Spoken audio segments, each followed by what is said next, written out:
Q&A on Energy Bagua. Hello, Master. In the rainy season, it's cold and damp outside. Can we still practice Energy Bagua outside? Yes, we can outside. In the past, martial arts practitioners practiced outdoors, except for meditation and chanting, which are usually done indoors. As meditation is still, we practice indoors to keep us warm.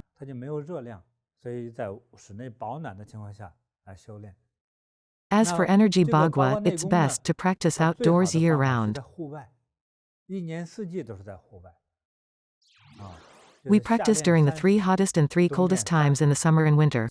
If you practice through these extreme seasons, your skills may increase.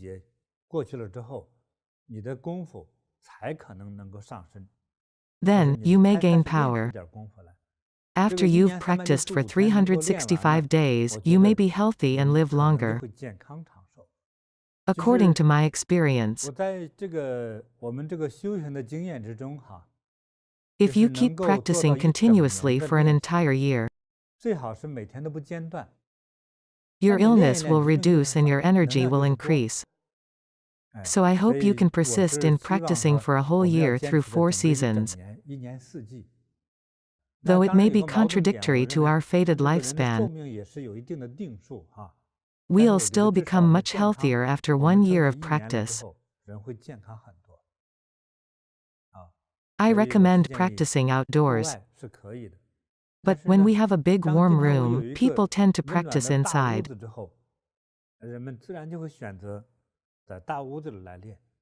It's also okay. However, the room where we practice Energy Bagua shouldn't be too warm. If it's snowing outside and you have to wear 2 layers of thick clothes, but inside the room you only need to wear a t-shirt, the room is too warm for your practice. It'll be too hot or fiery to stand. It can't balance or make our body healthy. So, whether we practice Energy Bagua in our current meditation centers, or in our future Energy Bagua practice centers,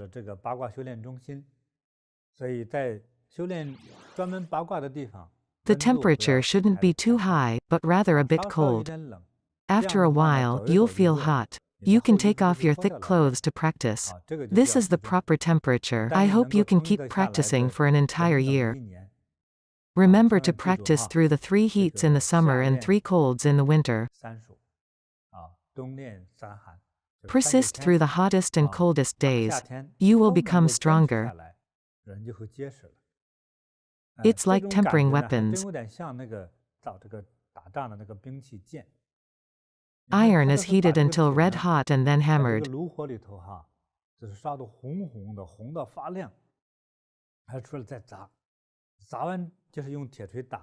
After hammering, it becomes strong. Then, it'll be heated red hot again and dipped immediately into cold water.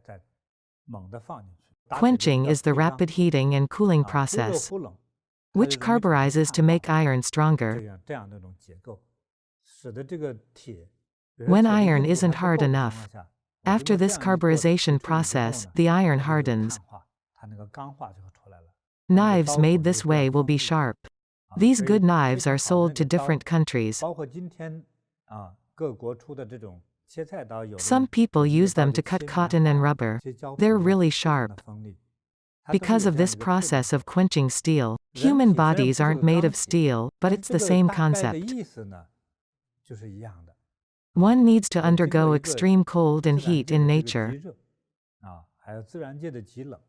If you stay in a room with air conditioning, you don't feel hot.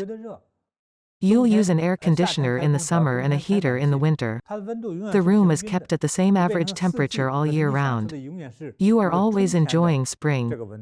You don't experience quenching by the varied temperatures of the 4 seasons. I suggest if your body can stand it, try to practice outdoors. Since it's more and more urbanized now, if it's truly inconvenient outdoors, you're welcome to practice at Bodhi centers or future Energy Bagua centers. The Energy Bagua centers won't be too warm in the winter, but a bit cold. In the summer, the aircon temperature won't be set to too cold. This way we can feel the summer heat. These are my viewpoints and suggestions. I hope you can think about them.